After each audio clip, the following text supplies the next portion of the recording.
Joining us now is Grazie Christie, Policy Advisor for the Catholic Association. Grazie is also a radiologist. Welcome to the program. Thank you for having me. Usually we interview you via Skype from Miami, so we're so glad you're here. You're here for the march? Of course. Of course you are.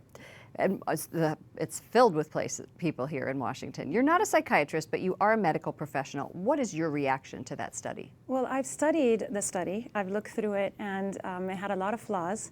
And one of it was a tiny sample size, and another was that women were being asked how they felt about not having an abortion right after they had been unable to obtain one. And of course, if a woman is trying to get an abortion, this is a very terrible moment for her, and you'd expect her to feel anxious. So over the years, we've known from several other studies that women do suffer increased risk of suicide and depression when they go through an abortion. You do a lot of work with Hispanic and poor communities. Do the women you see on a daily basis use Planned Parenthood for prenatal care, basic health care? No. Planned Parenthood is not a prenatal care or basic health care provider.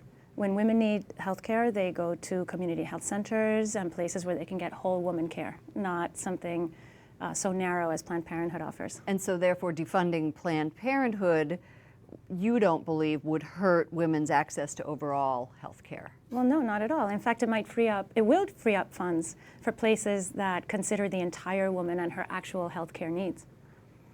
President Trump this week has been doing a lot of things to support the pro-life movement. He reinstated the Mexico City policy preventing U.S. dollars from being used to fund international abortion providers.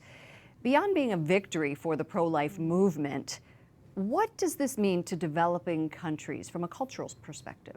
Well, I heard from friends in Honduras and El Salvador, and the way it's viewed from that perspective is that the United States has been engaged in a cultural aggression, trying to promote values and ideologies that don't belong in those countries. They're not organic to the country.